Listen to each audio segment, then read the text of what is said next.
సినీ పరిశ్రమను కుదిపేసిన అతి పెద్ద పైరసీ కేసులో సంచలన విషయాలు వెలుగులోకి వచ్చాయి. కోట్లాది రూపాయల సినీ పరిశ్రమకు నష్టాన్ని కలిగించిన ఐబొమ్మ వెబ్సైట్ ప్రధాన నిర్వాహకుడు ఇమ్మడి రవిని హైదరాబాద్ సైబర్ క్రైమ్ పోలీసులు అరెస్ట్ చేయగా దర్యాప్తులో షాకింగ్ విషయాలు బయటపడుతున్నాయి.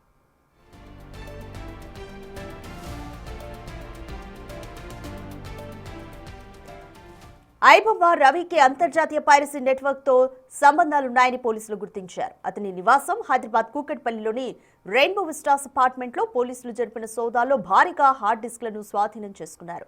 ముఖ్యంగా రవి డిలీట్ చేసిన కీలకమైన డేటాతో పాటు పైరసీకి సంబంధించిన ఫైల్స్ ను కూడా పోలీసులు విజయవంతంగా రికవరీ చేసినట్లుగా తెలుస్తోంది. ఈ డేటానే అతని గ్లోబల్ నెట్వర్క్ కు సంబంధించిన లింక్లను ఛేదించడంలో కీలకంగా మారింది.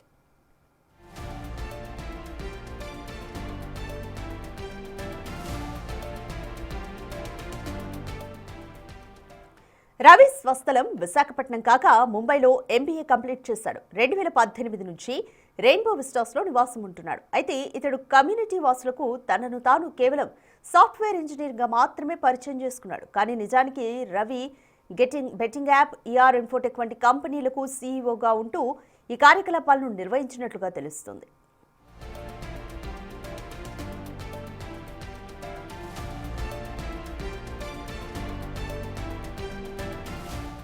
పోలీసులు గుర్తించిన మరో ముఖ్య విషయం ఏంటంటే రవి తాను నివాసం ఉంటున్న రెయిన్బో విస్టాస్ నుంచి అనేక ఐపీ అడ్రస్లను విదేశాలకు బదిలీ చేసినట్లుగా తేలింది.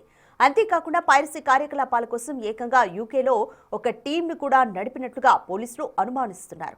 సర్వర్ల ద్వారా వేలాది కొత్త సినిమాలు, ఓటీటీ కంటెంట్ ను హ్యాక్ చేసి వాటిని పైరసీ చేసినట్లుగా ఆధారాలు లభించాయి.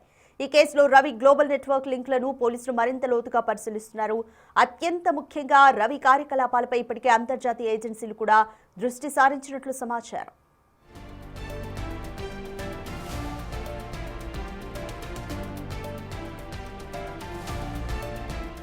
మరి ఈ కేసు దర్యాప్తులో ఇంకెన్ని సంచలన విషయాలు వెలుగులోకి వస్తాయి? ఈ గ్లోబల్ నెట్వర్క్ లో భాగమైన మిగతా వ్యక్తులు ఎవరు? రవిని కస్టడీకి తీసుకున్న తర్వాత పోలీసులు రాబట్టే వివరాలపైన ఉత్కంఠ నెలకొంది.